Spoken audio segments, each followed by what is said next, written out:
आज हम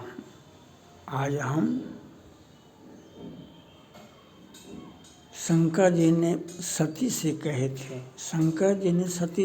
थे, मोर हो कहे न संशय जाहि, जब विधि विपरीत भलाई नाही। सती ने भगवान राम उस होके जा रहे थे, शंकर जी ने प्रणाम कर लिए। शंकर जी के मन में द्वंद्व था, जो अगर हम प्रणाम करते हैं तो दुनिया जान जाएगी, प्रणाम नहीं करते हैं तो भगवान राम का अपमान होगा। उन्होंने कहा कि दुनिया जो भी सोचे, जो भी करे, इससे हमको फर्क नहीं रहा, हम राम का अपमान नहीं कर सकते। और उन्होंने खड़ा होकर के भगवान राम का अभिवादन किए, प्रणाम किए। सती बैठी हुई थी बगल में। उन्होंने कहा कि आप ऐसे व्यक्ति को प्रणाम कैसे करते हैं, दुनिया आपको प्रणाम करते हैं, लगता है आप बूढ़े हो गए हैं। कहा कि नहीं, ये विष्णु के अवतार राम है। कहा कि नहीं, हम परीक्षा लेंगे, हम आपकी बातों नहीं मानेंगे, हम हम परीक्षा लेंगे, ये कौन है। ये परीक्षा लेने के लिए शंकर जी ने कहा, मोरे हो कहे न संशय जाहि, विधि विपरीत भलाई नाही। तो वह हुआ। आज प्रभुनाथ सिंह जेल में बंद हैं, और कितने लोगों को रिहाई हो गई। बड़े बड़े गैंगस्टर, बड़े बड़े माफिया, बड़े बड़े, अभी मंजू देवी की गिरफ्तारी हुई। उनका बहुत पैसा, बहुत हथियार पकड़ाया। इसके पहले भी पकड़ाई थी, जमानत कैसे मिला था। तो अभी अनंत सिंह की रिहाई हुई, मास्टर साहब की तो रिहाई बहुत पहले हो गई। और प्रभुनाथ सिंह को बिहार में मत रखो, अगर वो कोर्ट रिहाई भी देता है उनके विरुद्ध में चलो सुप्रीम कोर्ट, और वहाँ पर जाकर के और तुरंत सज़ा, उनको जेल जाना पड़ेगा। और बिहार में नहीं रखना है उनको, बिहार से बाहर रखेंगे, क्योंकि उनका राजनीतिक बहुत बड़ा है, उनको बिहार से बाहर रखो। तो यह प्रभुनाथ सिंह के यहाँ भी छठ और दीपावली है। और ये बड़े बड़े लोग, ब्रजबिहारी प्रसाद जी तत्कालीन मंत्री थे, सारे आरोपी को तो छोड़ दिया गया। 26 बरस के बाद 2 व्यक्ति को सुप्रीम कोर्ट ने आरोपित किया और सारे के सारे छूट गए। तो ये बात वह भी छूट जाते। अभी दुर्भाग्य से भाजपा की सरकार है, अब प्रधानमंत्री नरेंद्र मोदी जी देश की सत्ता में हैं, 2 व्यक्ति पकड़ा गए। तो ये ऐसी व्यवस्था है। 50 बरस से हत्या का मामला है, दिन को उजाले में हत्या का मामला है, लेकिन केस नहीं सुनवाई होगी।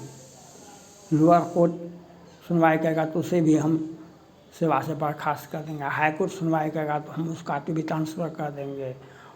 और आज बिहार में प्रभुनाथ सिंह को जेल में रखने के लिए बहुत सारे लोग बेचैन थे, लेकिन आज वो लोगों का मुंह से आवाज़ नहीं निकलता है, जो आज बिहार का छपरा और सिवान लाशों से पट गया है।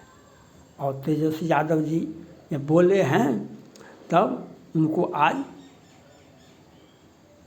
ये समझाया जाता है कि आप भी विधानसभा में तो थे, अपने सरकार का अंग था, आपने सहमति दी थी तो हमने लागू किया था, तो सहमति बना था, लागू हुआ था। तो ये विधानसभा कहा था आपको, जो आप इसके साजिश के तहत लोगों को मरवा दीजिए। आपने तो कहा जो पिएगा सो मरेगा। जो पिएगा सो मरेगा। आपने तो बिहार सरकार के ने कहा, ये जनप्रतिनिधि का बयान नहीं हो सकता है, ये जनप्रतिनिधि का बयान नहीं हो सकता है। कानून हमारा संविधान में अमेंडमेंट की व्यवस्था की गई है, व्यवस्था अमेंडमेंट की गई है। तो जब विधानसभा पास हो जाता है तो काहे राष्ट्रपति शासन लगता है? राज्य सरकार तो जो भी करता है सही करता है, तो राष्ट्रपति शासन काहे लगता है? काहे राज्य सरकार को बर्खास्त किया जाता है? काहे केजरीवाल जी को जेल भेजा गया? काहे मनीष सिसोदिया को जेल भेजा गया? काहे झारखंड के मुख्यमंत्री को जेल भेजा गया? जब आपका कानून सर्वोपरि नहीं है, देश का कानून सर्वोपरि है। लोकसभा, राज्यसभा और राष्ट्रपति जी का जब सिग्नेचर बनता है वह पूरे देश में लागू होता है। तो आज प्रभुनाथ सिंह जेल में हैं, तो उनकी रिहाई की मैं मांग करता हूँ। उनके बताना पड़ेगा। मीडिया का जन्म ही हुआ था जब दुर्योधन और दुशासन का अत्याचार चल रहा था, द्रौपदी का चीरहरण हो रहा था, जब पांडव के सभी भाइयों को जुआ में खेलने के लिए बाध्य कर दिया गया था, जब अज्ञातवास में पांडव को मारने की साजिश रची गई थी, तो धृतराष्ट्र ने कहा, ऐ दुर्योधन, ऐ दुशासन, ये गलत है, ये गलत है, ये गलत है। तुम जिस प्रकार से अन्याय अत्याचार करो, इतिहास कभी माफ़ नहीं करेगा, इतिहास तुम्हें माफ़ नहीं करेगा। उसी वक्त चूँकि बूढ़े थे, अंधे थे धृतराष्ट्र, तो वे कुछ कर नहीं सकते थे, लेकिन अपने मीडिया के माध्यम से अपनी आवाज़ को बुलंद किया उन्होंने, और जो हुआ अंजाम सो आपके सामने है। किस प्रकार से कौरव का नाश हुआ, किस प्रकार से दुर्योधन और दुशासन का नाश हुआ, यह आपके सामने है। इसलिए मीडिया का जन्म हुई उसी वक्त हुआ था। तो मीडिया हमारा काम है, जो साजिश जो रचती है, चाहे न्यायालय साजिश रचे या केंद्र सरकार साजिश रचे कि बिहार सरकार साजिश रचे, या सब कोई भी संवैधानिक संस्था अगर साजिश रचती है, उसका पर्दाफाश करना हमारा कर्तव्य बनता है। हम अपने कर्तव्य के प्रति हम इतने स्थिति में नहीं हैं जो हम चाइना से ही पैसा लेकर के अपना राजनीतिक अपना मीडिया चलाएंगे। हम उस अवस्था में नहीं हैं। कल क्या होगा वो तो नहीं जानते हैं हम, लेकिन आज हम उस स्थिति में नहीं हैं जो चाइना से भी पैसा लेकर के देश विरोधी ताकत को हम हवा देंगे। हम वो मीडिया नहीं है। हम प्रभुनाथ सिंह की रिहाई की मांग करते हैं। जब अपराधियों को पूरे अपराध जगत को माफ़ कर दिया गया, अपराधी को जिनका इतिहास को पढ़ते पढ़ते थक जाइएगा तो इतिहास उसका नहीं निकलेगा, उसको आप दिन को उजाले में निकाल देते हैं। आप प्रभुनाथ सिंह के विरोध में साजिश रचते हैं। और जो बिहारी जो बोलते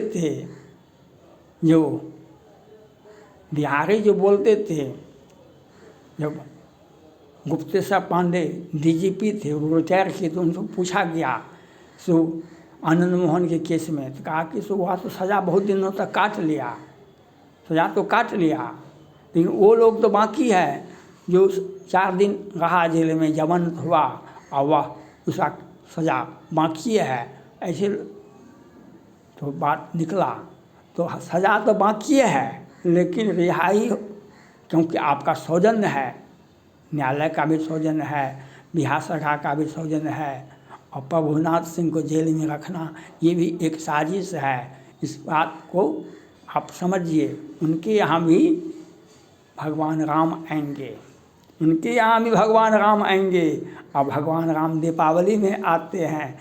तो न अयोध्या में दीप जलाया गया था।